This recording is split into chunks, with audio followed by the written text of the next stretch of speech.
If you're overwhelmed by all the DMs, Instagram has figured out a way for you now to block selected DMs. Bustle reports that a new update makes it easier for you to sort out all your messages and get more control over whose DMs you see. So, goodbye to all your exes. I told you to stop contacting me. I need to let go and start healing. Goodbye. Bloop. It's true. That's how it goes. If you need... It's been so long, I don't remember. If you need to get cheered up after crying about your DMs, that's right. There's something you can do.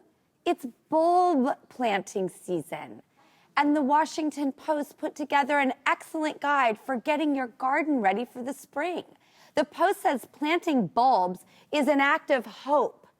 And I feel like this year, well, we could all use that.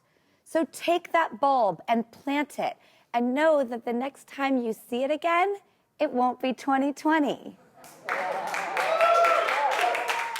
Now, our next guest, who is a woman who is unafraid to get messy in the name of science. You can catch her cooking up experiments on Emily's Wonder Lab on Netflix.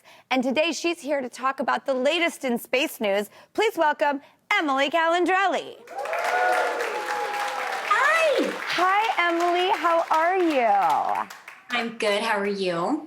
I'm so good, and I am so excited that you're on the show because I feel like we give a nice yin-yang, and I want to get right in. So our first story is, if I'm honest, it gets my goat a little bit. It ruffles my feathers. So NASA just announced that they're spending $14 million to get 4G cell service to the moon, and while I do hope the moon can one day stream Hulu, I feel like we've got a bunch more urgent nuts to crack right here on the pale blue dot. So I say hesitantly, but Earth first? Emily. I hear you. What's your take, though? Because you're so much smarter than me about this stuff. Oh, no, but listen, I hear what you're saying, but what it will do is it'll help us create a sustainable human presence on the moon and eventually a permanent presence on Mars, and that's going to help make the human species more sustainable. It'll allow us to survive extinction. And so I would say I am humans first, because you know what, a fun fact that's not actually that fun is that 99.9% of all the species that have ever existed on Earth have gone extinct. And you know the difference between them and us? We have a space program.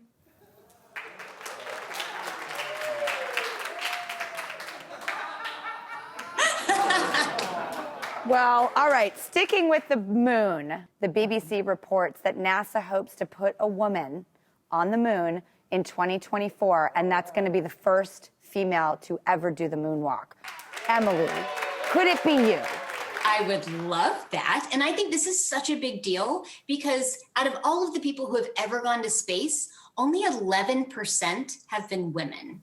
So NASA sending the first woman to the moon, it's going to be for their Artemis program, and they're going to be able to make our human presence on the moon a bit more sustainable. We're not just going to go to the moon, gather rocks, and then come back home. We're going there to stay this time. And CBS New York reports that NASA has landed on an asteroid for the first time ever.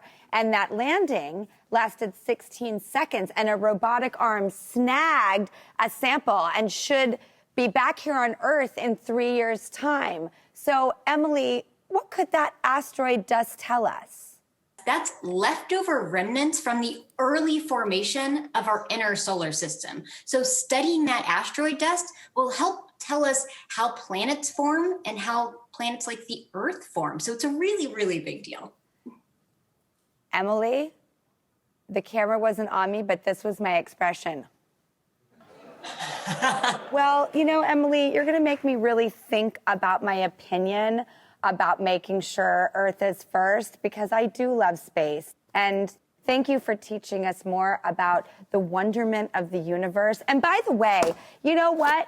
If we just think that we're here on this planet and we don't understand to have the most expansive horizon in thought and respect and energy, then you know what? You know what, Emily? Universe first. Love it. Thank you, Emily. Thank you for helping me be a better person. Please watch Emily's Wonder Lab on Netflix.